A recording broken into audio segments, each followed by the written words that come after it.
നിങ്ങളെല്ലാവരും സുഖമായിട്ടിരിക്കുന്നു വിചാരിക്കണം. ഇവിടെയും ഞങ്ങളെല്ലാവരും സുഖമായിട്ടിരിക്കണം. അങ്ങനെ നമ്മുടെ ക്രിസ്മസും പിന്നെ ന്യൂ ഇയറൊക്കെ കഴിഞ്ഞു. അങ്ങനെ നമ്മൾ പുതിയ വർഷത്തിലേക്ക് കിടന്നു. ക്രിസ്മസും ന്യൂ ഇയറൊക്കെ നിങ്ങളെല്ലാവരും നന്നായിട്ട് സെലിബ്രേറ്റ് ചെയ്തിട്ടുണ്ടാവും വിചാരിക്കണം. ഇപ്പം നമ്മൾ വീഡിയോ ഇട്ടിട്ട് ഇപ്പോൾ 2-3 ദിവസമായിട്ടുണ്ട്. ഞാനിങ്ങനെ മടി പിടിച്ചിങ്ങനെ ഇരിക്കുകയായിരുന്നു. ഇവിടെ ഞങ്ങൾ ക്രിസ്മസും പിന്നെ ന്യൂ ഇയറൊക്കെ നന്നായിട്ട് സെലിബ്രേറ്റ് ചെയ്തു.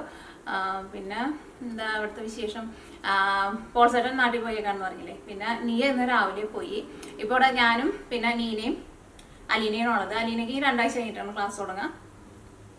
നീനയ്ക്ക് ഇന്നും കൂടി അവധിയുണ്ട്. നാളെ തുടങ്ങിയിട്ട് ക്രിസ്മസ് വെക്കേഷനെ കഴിഞ്ഞിട്ട് അവർക്ക് ക്ലാസ് തുടങ്ങും. അങ്ങനെയൊക്കെ പോണു ഇവിടുത്തെ വിശേഷങ്ങൾ. പിന്നെ അത്യാവശ്യം നല്ല തണുപ്പൊക്കെ ഉണ്ട്. ആ വിശേഷങ്ങളൊക്കെ നമുക്ക് വ്ളോഗ് ചെയ്യുമ്പോൾ അതിനകത്ത് പറയാം. ഓക്കെ, അപ്പോൾ നമ്മൾ ഉണ്ടാക്കാൻ വേണ്ടിയിട്ട് പോകുന്നത് ഒരു സ്നാക്ക് റെസിപ്പിയാണ് ഉണ്ടാക്കുന്നത്. അല്ലെങ്കിൽ നമ്മുടെ വീട്ടിൽ എന്തെങ്കിലും ഫംഗ്ഷനൊക്കെ ഉണ്ടാകുമ്പോൾ ഉണ്ടാക്കാൻ വേണ്ടിയിട്ട് പറ്റിയ ഒരു എന്താ പറയുക, കാണുമ്പോൾ തന്നെ കാണാൻ വേണ്ടിയിട്ട് നല്ല ഭംഗിയാണ്. ഒരു അപ്പിറ്റൈസറൊക്കെ ആയിട്ട് വെക്കാൻ വേണ്ടിയിട്ട് പറ്റും.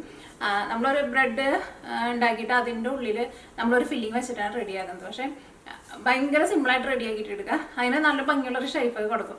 അത് പെട്ടെന്ന് നമ്മൾ കാണുമ്പോഴായിരിക്കും ഇത് എങ്ങനെ ഷേപ്പ് കൊടുക്കാൻ വേണ്ടിയിട്ട് ഭയങ്കര പാടാവുള്ളത്. പക്ഷെ ഭയങ്കര സിമ്പിളായിട്ട് ചെയ്യാൻ വേണ്ടിയിട്ട് പറ്റും. അപ്പോൾ ഞാനിതിലേക്ക് ചിക്കൻ്റെ ഫില്ലിങ് വെച്ചിട്ടാണ് ചെയ്യുന്നത്.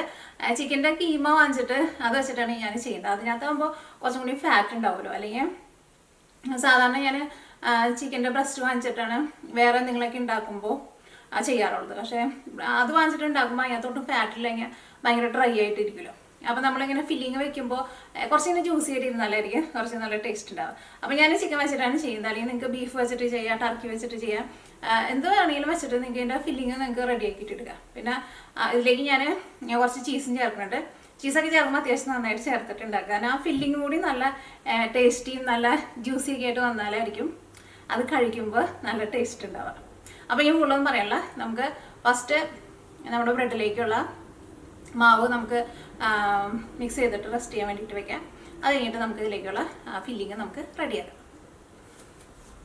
ഇത് റെഡിയാക്കാൻ വേണ്ടിയിട്ട് ഫസ്റ്റ് നമുക്ക് പാലും വെള്ളവും കൂടിയിട്ട് ഒന്ന് ഇളം ചൂടാക്കിയിട്ട് എടുക്കുക. അപ്പോൾ ഞാനൊരു 250 ml മെഷറിംഗ് കപ്പിൽ 3/4 കപ്പ് വെച്ചിട്ടാണ് പാലും എടുക്കുന്നത്, വെള്ളം എടുക്കുന്നത്.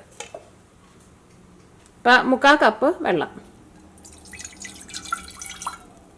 3/4 കപ്പ് പാൽ. ഈ തീ ഓണാക്കട്ടെ. ഒരുപാട് ചൂട് വേണ്ട കേട്ടോ. നമ്മൾ ഇളം ചൂടാക്കിയിട്ട് എടുക്കില്ലേ, കാരണം ഇതിലേക്ക് നമുക്ക് ഈസ്റ്റും കൂടിയിട്ട് ചേർക്കണം. അപ്പോൾ ഭയങ്കര ചൂടായിട്ടുണ്ടെന്ന് വെച്ചിട്ടുണ്ടെങ്കിൽ ഈസ്റ്റ് വർക്ക് ചെയ്യില്ല കേട്ടോ. ഒരു ഇളം ചൂട് മതി. ഇതപ്പോൾ പാല് ഇളം ചൂടായിട്ടുണ്ട്. ഇനി തീ ഓഫ് ചെയ്യട്ടെ. ഇനി ഇളം ചൂടുള്ള പാല് ഞാൻ വേറൊരു ബൗളിലേക്ക് മാറ്റാണ്. ഇനി അടുത്തത് ഇതിലേക്ക് ചേർക്കുന്നത് ഈസ്റ്റാണ് ചേർക്കുന്നത്. ഈസ്റ്റ് ഞാനിവിടെ 1/2 ടേബിൾ സ്പൂണാണ് ചേർക്കുന്നത്. 1 ടേബിൾ സ്പൂൺ പഞ്ചസാര, 5 ടേബിൾ സ്പൂൺ ഓയിൽ. അത് ഫ്ലേവർ ഇല്ലാത്ത ഏത് ടൈപ്പ് ഓയിലായിരുന്നാലും കുഴപ്പമില്ല. ഞാനിവിടെ സൺഫ്ലവർ ഓയിലാണ് എടുത്തേക്കുന്നത്. 2. ഇത് എല്ലാം കൂടിയിട്ട് നമുക്കൊന്ന് മിക്സ് ചെയ്യാം. ഈസ്റ്റ് ഇതിനകത്ത് നന്നായിട്ട് മിക്സ് ആവണം കേട്ടോ. അത് കഴിഞ്ഞിട്ടാണ് നമുക്ക് ഇതിലേക്ക് മൈദപ്പൊടി ചേർക്കാൻ വേണ്ടിയിട്ട്. അപ്പോൾ ഞാനിവിടെ 250 ml മെഷറിംഗ് കപ്പിൽ 4 കപ്പ് മൈദപ്പൊടിയാണ് ചേർക്കുന്നത്. പിന്നെ മൈദപ്പൊടി ചേർക്കുമ്പോൾ ഇതേപോലെ ഇങ്ങനെ വടിച്ചിട്ടുള്ള അളവാണ് എടുക്കാൻ വേണ്ടിയിട്ട്. ഇങ്ങനെ കുമ്പാരം പോലെ ഇരിക്കുന്ന അളവ് എടുക്കരുത് കേട്ടോ. 2. ഇതെല്ലാം കൂടിയിട്ട് നമുക്കൊന്ന് മിക്സ് ചെയ്യാം. അപ്പോൾ ഇതെല്ലാം കൂടിയിട്ട് നന്നായിട്ട് മിക്സ് ആയിട്ടുണ്ട്. ഇനി ഇത് ഞാൻ ഈ പാത്രത്തിൽ നിന്ന് പുറത്തേക്ക് എടുത്തിട്ട് നമ്മുടെ കൗണ്ടർ ടോപ്പിൽ ഇട്ടിട്ടാണ് കുഴയ്ക്കാൻ വേണ്ടിയിട്ട് പോകുന്നത്. അല്ലെങ്കിൽ നിങ്ങൾ കുറച്ചുകൂടി വലിയ പാത്രത്തിൽ ഇട്ടിട്ട് നല്ല സോഫ്റ്റായിട്ട് നന്നായിട്ട് കുഴച്ചിട്ട് എടുക്കുക. അല്ലെങ്കിൽ പാത്രത്തിൽ ഇട്ടിട്ടുണ്ടെങ്കിൽ നമുക്ക് അത്രയ്ക്ക് ഇതായിട്ട് കുഴയ്ക്കാൻ വേണ്ടിയിട്ട് പറ്റില്ലല്ലോ. അപ്പോൾ എൻ്റെ മുകളിലേക്ക് ഞാനിവിടെ കുറച്ച് ഓയിലൊന്ന് ഒഴിച്ച് കൊടുക്കുന്നുണ്ട്. ഒന്ന് നന്നായിട്ട് കുഴച്ചെടുത്ത് കഴിഞ്ഞ് കഴിയുമ്പോൾ ഇങ്ങനെ ഒന്ന് പരത്താം. എന്നിട്ട് ഉള്ളിലേക്ക് 4 സൈഡിൽ നിന്ന് ഫോൾഡ് ചെയ്ത് അങ്ങനെ ഒരു 3 അല്ലെങ്കിൽ 4 പ്രാവശ്യം അങ്ങനെ കുഴച്ചിട്ടെടുക്കുക. അപ്പോൾ നല്ല സോഫ്റ്റായിട്ട് കിട്ടും. ഇങ്ങനെ വെച്ചിട്ട് ഇങ്ങനെ ഉള്ളിലേക്ക്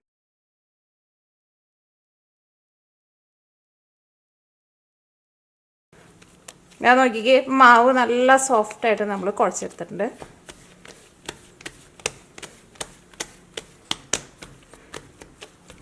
ഇത് ഞാൻ ഫെർമെൻറ്റേഷൻ ചെയ്യാൻ വേണ്ടിയിട്ട് വെക്കുകയാണ്. ഒരു മണിക്കൂർ അല്ലെങ്കിൽ 1.5 മണിക്കൂറിനുള്ളിൽ നമ്മുടെ മാവ് ഇതിൻ്റെ ഡബിളായിട്ട് പൊന്തി വരണം. അത് നമ്മൾ വെക്കുന്ന റൂം ടെമ്പറേച്ചർ അനുസരിച്ചിട്ട് ചെറിയ വ്യത്യാസം ഉണ്ടാവും. അപ്പോൾ നിങ്ങൾ ഇടയ്ക്ക് നിങ്ങളൊന്ന് ചെക്ക് ചെയ്ത് നോക്കിയാൽ മതി. നല്ല ചൂടുള്ള സ്ഥലത്തേക്കാന്ന് വെച്ചിട്ടുണ്ടെങ്കിൽ കുറച്ചും കൂടി പെട്ടെന്നാവും. അപ്പോൾ ഇത് ഡ്രൈ ആവാണ്ടിരിക്കാൻ വേണ്ടിയിട്ട് ഇതിൻ്റെ മുകളിലേക്ക് കുറച്ച് ഓയിലൊന്ന് ഇങ്ങനെ ഒന്ന് തേച്ച് കൊടുക്കണ്ടേ. അല്ലെങ്കിൽ ഒന്ന് ബ്രഷ് ചെയ്ത് കൊടുക്കാം, അല്ലെങ്കിൽ കൈ കൊണ്ട് ചെയ്താലും മതി. അപ്പോൾ കുഴച്ചിട്ടെടുക്കാൻ പ്രത്യേകം ശ്രദ്ധിക്കുക. അതേപോലെ ഇങ്ങനെ നല്ല സോഫ്റ്റായിട്ട് കുഴച്ചിട്ടെടുക്കും. അപ്പോൾ ഇനി ഇത് പൊന്തി വന്നു കഴിയുമ്പോൾ കാണിച്ചു തരാം. അപ്പോൾ നമുക്കിത് പൊന്തി വന്ന സമയം കൊണ്ട് നമുക്ക് ഇതിലേക്കുള്ള മസാല നമുക്ക് റെഡിയാക്കാം. ഇനി നമുക്ക് ഇതിലേക്കുള്ള മസാല റെഡിയാക്കാൻ വേണ്ടിയിട്ട് പോകട്ടെ. അപ്പോൾ നമ്മുടെ പാൻ നന്നായിട്ട് ചൂടായി കഴിഞ്ഞ് കഴിഞ്ഞപ്പോൾ ഞാൻ ഇതിലേക്ക് ആവശ്യത്തിന് ഓയിൽ ഒഴിച്ചിട്ടുണ്ട്. ഞാനിവിടെ ഒരു ചെറിയൊരു സവാള നല്ല ചെറുതായിട്ട് കട്ട് ചെയ്തിട്ടുണ്ട്. പിന്നെ ഒരു ചെറിയ കഷ്ണം ഇഞ്ചി, പിന്നെ 2 ചെറിയ പച്ചമുളക്.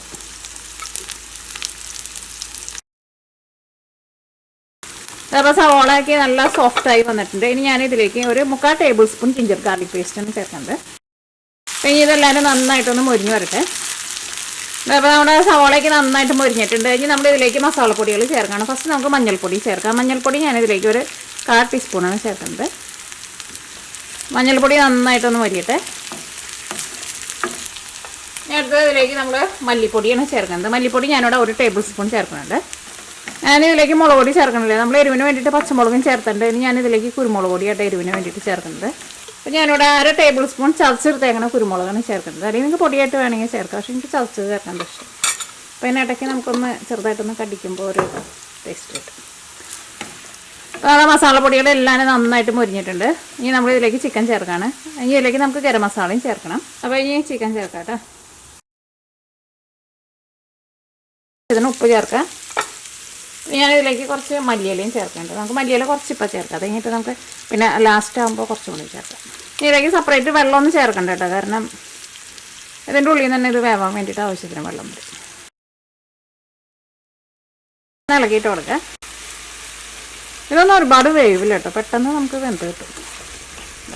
ഇതൊരു 3/4 ഭാഗം വേവായിട്ടുണ്ട്. ഇനി ഞാനിതിലേക്ക് ഗരം മസാലയും ചേർക്കുന്നുണ്ട്, സോയാ സോസും ചേർക്കുന്നുണ്ട്, ചില്ലി സോസും ചേർക്കുന്നുണ്ട്.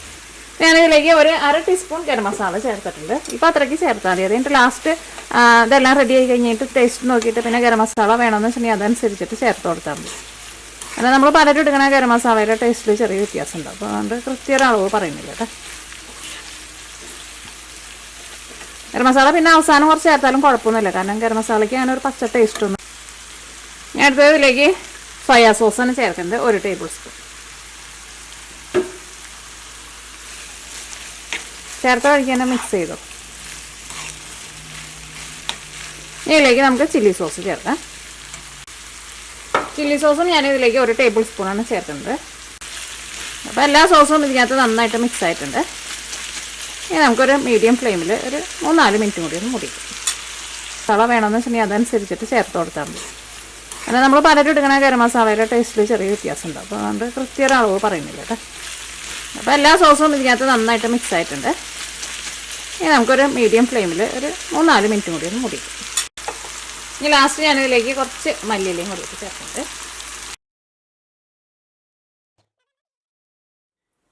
അപ്പോൾ അങ്ങനെ നമ്മുടെ ചിക്കൻ്റെ ഫില്ലിങ് റെഡി ആയിട്ടുണ്ട്. ഇനി തീ ഓഫ് ചെയ്തിട്ട് ഇത് ഇരുന്നിട്ട് ഒന്ന് ചൂടാറട്ടെ. ഇത് ചൂടാറുന്ന സമയം കൊണ്ട് നമ്മുടെ മാവ് നമ്മൾ റെസ്റ്റ് ചെയ്യാൻ വേണ്ടിയിട്ട് വെച്ചിട്ടുണ്ടായില്ല, അതിപ്പോൾ നല്ല സോഫ്റ്റായിട്ട് ഡബിളായിട്ട് പൊന്തി വന്നിട്ടുണ്ട്. അപ്പോൾ നമുക്ക് മാവൊക്കെ ഒന്ന് കുഴച്ചിട്ട് ഒന്ന് റെഡി ആക്കിയിട്ട് വയ്ക്കാം. അപ്പോൾ ഇതെവിടെ ഇരിക്കട്ടെ. അത് നോക്കിയേ, ഇപ്പം മാവ് നല്ല സോഫ്റ്റായിട്ട് ഡബിളായിട്ട് പൊന്തി വന്നിട്ടുണ്ട്. ഇതേപോലെ ഇങ്ങനെ നല്ല സോഫ്റ്റായിട്ട് നന്നായിട്ട് പൊന്തി വരണം കേട്ടോ. ഇനി നമുക്ക് മാവ് ഇതിൽ നിന്ന് എടുക്കാം, പുറത്തേക്ക് എടുക്കാം. ഇനി ഇത് നമുക്ക് 2 പാർട്ടായിട്ട് നമുക്ക് കട്ട് ചെയ്തിട്ട് എടുക്കാം.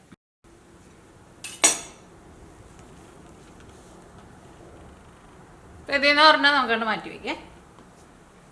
ഇതൊരെണ്ണം എടുക്കുക. ഇത് നമുക്ക് ഒന്നും കൂടി ഒന്ന് സോഫ്റ്റായിട്ട് ഇതിനെ ഇതേപോലെ ഒന്ന് റോൾ ചെയ്ത് ഒന്നുകൂടി ഒന്ന് റെഡിയാക്കിയിട്ടുണ്ട്. ഇങ്ങനെ ഉള്ളിലേക്ക് ഇങ്ങനെ കുഴിച്ച് കൊടുത്തിട്ട് ഇതേപോലെ ഇങ്ങനെ റെഡിയാക്കിയിട്ടുണ്ട്. അതിന് കൈ വെച്ചിട്ട് പിന്നെ ഈ രണ്ടാമത് പരത്തണ്ട കേട്ടോ. ഇനി നമ്മൾ പരത്താൻ വേണ്ടിയിട്ട് പോവാണ്. അപ്പോൾ അതിന് മുമ്പായിട്ട് ഞാനിവിടെ കുറച്ച് ഓയിലൊന്നും ഒഴിക്കുന്നുണ്ട്. കൗണ്ടർ ടോപ്പുമേ എന്തെങ്കിലും വെച്ചിട്ട് നിങ്ങൾക്ക് പരത്താട്ടോ. ഇതുമേ ഞാൻ കുറച്ച് ഓയിൽ ഒന്ന് സ്പ്രെഡ് ചെയ്യുന്നുണ്ട്.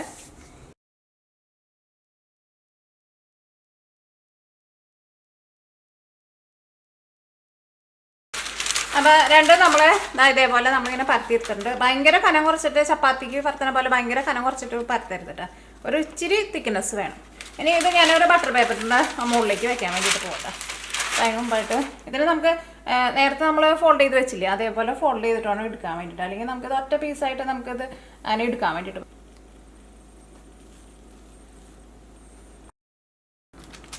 അത് നമ്മളിങ്ങനെ ബട്ടർ പേപ്പറിലേക്ക് വെച്ച് കഴിഞ്ഞാൽ അതിൻ്റെ ഷേപ്പ് അങ്ങനെ മാറിയിട്ടുണ്ടെന്ന് വെച്ചിട്ടുണ്ടെങ്കിൽ ഒന്ന് എല്ലാ സൈഡൊക്കെ ഒന്ന് ഷേപ്പ് ആക്കിയിട്ട് വെച്ചു.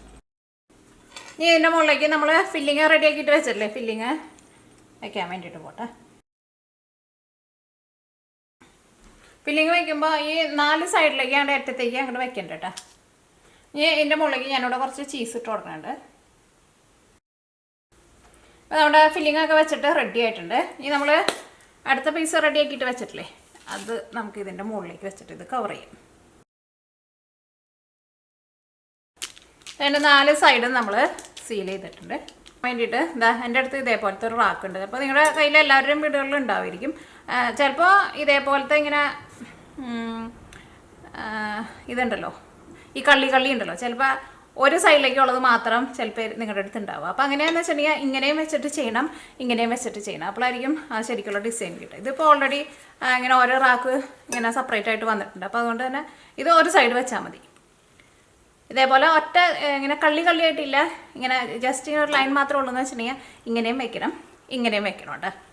അപ്പോൾ ഇത് വെച്ചിട്ട് നമ്മൾ പ്രസ് ചെയ്യാൻ വേണ്ടിയിട്ട് പോകാം. പെട്ടെന്ന് നമുക്ക് നല്ല ഭംഗിയുള്ള ഷേപ്പ് കിട്ടും. എന്നിട്ട് നമ്മളിത് ഗ്രില്ല് ചെയ്ത് എടുത്ത് കഴിയുമ്പോൾ കാണാനാണെങ്കിലും നല്ല ഭംഗിയായിരിക്കും. അപ്പോൾ അതേ ഈ റാക്കിൻ്റെ ഇവിടെ പൊന്തി നിൽക്കുന്നുണ്ടല്ലോ, ഈ സൈഡല്ല കേട്ടോ നമ്മൾ അടിയിലേക്ക് വെക്കുന്നത്. കാരണം ഈ സൈഡ് വെച്ചിട്ടുണ്ടെങ്കിൽ അത് ശരിക്കും അടിയിലേക്ക് പ്രസ് ചെയ്തിട്ട് ഇരിക്കില്ലല്ലോ. അപ്പോൾ നമുക്ക് ഇത് വെച്ചിട്ട് പ്രസ് ചെയ്യാം. ഇങ്ങനെ പ്രസ് ചെയ്താലും നമുക്കൊരു ഷേപ്പ് കിട്ടും. അത് കഴിഞ്ഞിട്ട് നമുക്ക് കത്തി വെച്ചിട്ട് ഒന്നുകൂടി ഷേപ്പ് കൊടുക്കണം. കാരണം ഇത് നമ്മൾ ബേക്ക് ചെയ്യുമ്പോൾ ഇത് നന്നായിട്ട് പൊന്തി വരും. അപ്പോൾ അത് കുറച്ച് ഡീപ്പായിട്ട് അതിൻ്റെ ഷേപ്പ് പോയില്ല എന്ന് വെച്ചിട്ടുണ്ടെങ്കിൽ ഇത് ബേക്ക് ചെയ്തിട്ട് വരുമ്പോൾ നമുക്ക് ആ ഷേപ്പ് അത്രയ്ക്കാണ് കാണാൻ വേണ്ടിയിട്ട് പറ്റില്ല. അപ്പോൾ ഇത് ഒന്ന് പ്രസ് ചെയ്ത് കഴിഞ്ഞാൽ പിന്നെ നോക്കാം എവിടെയെങ്കിലും ശരിക്കും പ്രസ് ആവാണ്ട് വന്നിട്ടുണ്ടോയെന്ന്. കാരണം ചിലപ്പോൾ നമുക്കിങ്ങനെ ഓരോ സൈഡ് ചിലപ്പോൾ നമുക്ക് ഒന്ന് പ്രസ് ചെയ്ത് കൊടുക്കേണ്ടി വരും.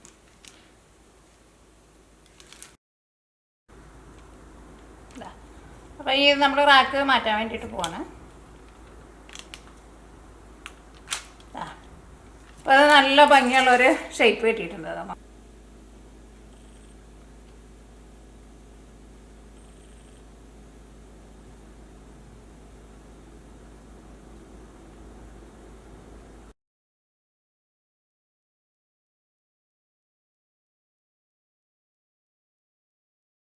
മുട്ടയുടെ മഞ്ഞ നമ്മളിതാ സെപ്പറേറ്റ് ആക്കിയിട്ട് എടുത്തിട്ടുണ്ട്.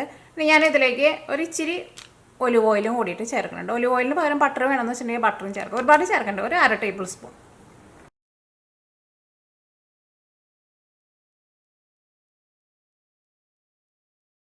അപ്പം മുട്ടയുടെ മഞ്ഞയൊക്കെ നമ്മൾ ബ്രഷ് ചെയ്ത് കൊടുത്തിട്ടുണ്ട്. ഇനി ഇത് ഞാൻ ബേക്ക് ചെയ്യാൻ വേണ്ടിയിട്ട് ഒരു ബേക്ക് ട്രേയിലേക്ക് മാറ്റാൻ വേണ്ടിയിട്ട് പോകട്ടെ.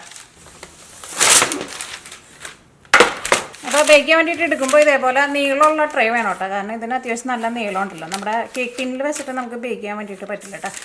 ഒരു 35 മിനിറ്റ് കഴിഞ്ഞ് കഴിയുമ്പോൾ ഒന്ന് തുറന്നു നോക്കാം. അപ്പോൾ ഇതിൻ്റെ മുകളിലൊക്കെ നല്ല ഗോൾഡൻ കളറായിട്ട് വരണം. അത് നമുക്ക് കാണുമ്പോൾ നമുക്ക് അറിയാൻ വേണ്ടിയിട്ട് പറ്റും. ഏകദേശം ഒരു 45 മിനിറ്റ്സിൻ്റെ അടുത്തെടുക്കും. ഇത് ഞാനിവിടെ 350 ഫാരനൈറ്റിലാണ് വെക്കുന്നത്. സെൻറ്റിഗ്രേഡിലാണെന്ന് വെച്ചിട്ടുണ്ടെങ്കിൽ ഒരു 160 സെൻറ്റിഗ്രേഡിൽ വയ്ക്കാം. അപ്പോൾ ഇത് ബേക്ക് ചെയ്യാൻ വേണ്ടിയിട്ട് വയ്ക്കാം.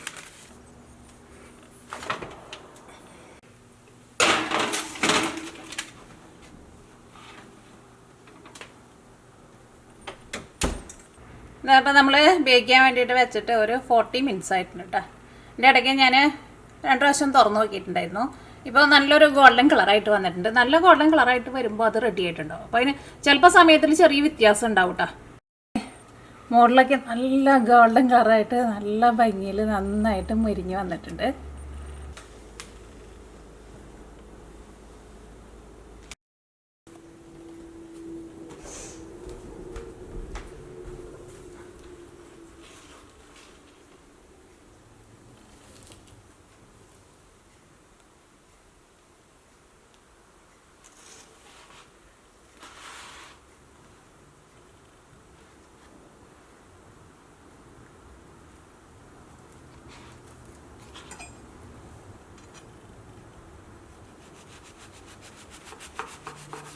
ഈ ബ്രെഡാന്ന് വെച്ചിട്ടുണ്ടെങ്കിൽ നല്ല സോഫ്റ്റ് ആയിട്ട് ഇരിക്കുന്ന ബ്രെഡാട്ടാ.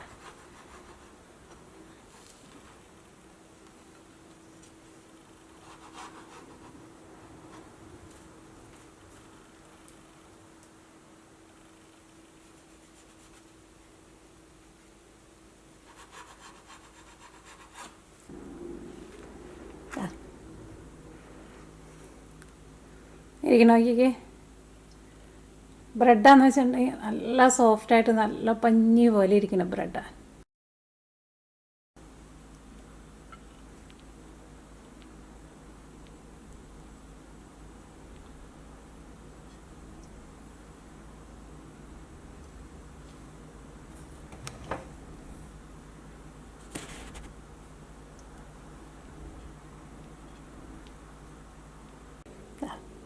അപ്പം അതിൻ്റെ ഉള്ളിൽ ഇരിക്കണ നോക്കിക്ക് നല്ല സോഫ്റ്റ് ചീസൊക്കെ നോക്കിക്ക് നന്നായിട്ട് മെൽറ്റൊക്കെ ആയിട്ട് വന്നിട്ടുണ്ട്.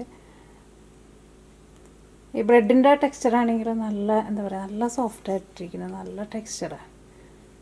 ആ ഫില്ലിങ് വയ്ക്കുമ്പോൾ ഇതേപോലെ ഇങ്ങനെ നല്ല ടേസ്റ്റി ആയിട്ടുള്ള ഫില്ലിങ് വയ്ക്കുക. എപ്പോൾ കഴിക്കാൻ വേണ്ടിയിട്ട് നല്ല അടിപൊളി സൂപ്പർ ടേസ്റ്റായിരിക്കും.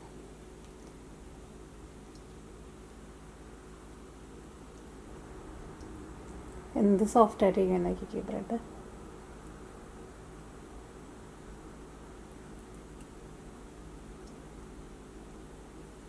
അപ്പോൾ അങ്ങനെ നമ്മുടെ നല്ല ടേസ്റ്റിയും നല്ല സിമ്പിളായിട്ടുള്ള നമ്മുടെ ബ്രെഡ് റെഡി ആയിട്ടുണ്ട്. ഫില്ലിങ് വെച്ചേക്കണം ബ്രെഡ്. അപ്പോൾ റെഡിയാക്കിയിട്ട് എടുക്കാൻ വേണ്ടിയിട്ട് നല്ല എളുപ്പമല്ലേ, കാണാൻ തന്നെ ശരിക്കും നല്ല ഭംഗിയായി ഡിസൈനൊക്കെ ഉണ്ടല്ലോ. ഇത് പെട്ടെന്ന് നമ്മൾ വിചാരിക്കുന്നത് റെഡിയാക്കിയിട്ട് എടുക്കാൻ വേണ്ടിയിട്ട് ഭയങ്കര പാടാണ്. പക്ഷെ ബ്രെഡായിരുന്നാലും ഞാൻ കാണിച്ചില്ലേ നല്ല സോഫ്റ്റായിട്ട് നല്ല പഞ്ഞി പോലെ ഇരിക്കുക. അപ്പോൾ ഫില്ലിങ് ഞാൻ പറഞ്ഞ പോലെ വെക്കുമ്പോൾ കുറച്ച് നല്ല ജ്യൂസി ആയിട്ടുള്ള ഫില്ലിങ് വെക്കാം. പിന്നെ ഞാൻ ഇതിലേക്ക് അധികം ചീസ് വെച്ചിട്ടുണ്ടായിരുന്നില്ല കേട്ടോ. എൻ്റെ അടുത്ത് അധികം ചീസ് ഉണ്ടായിരുന്നില്ല. പക്ഷെ ഇന്നലെ ഞാൻ ഈ സെയിം തന്നെ ഉണ്ടാക്കിയിട്ടുണ്ടായിരുന്നു. ഇന്നലെ ഞങ്ങൾ വെച്ചപ്പോൾ നന്നായിട്ട് ചീസൊക്കെ വെച്ചിട്ടുണ്ടായിരുന്നു. കാരണം ചീസൊക്കെ നന്നായിട്ട് വയ്ക്കുമ്പോൾ നല്ല ടേസ്റ്റ് ഉണ്ടാവില്ല. അപ്പോൾ ഞാൻ കൂടുതലൊന്നും പറയാനില്ല. അപ്പോൾ നിങ്ങൾ ട്രൈ ചെയ്ത് നോക്കാം. അപ്പോൾ നമുക്ക് നാളെ വേറൊരു പുതിയ റെസിപ്പി ആയിട്ട് വരാം.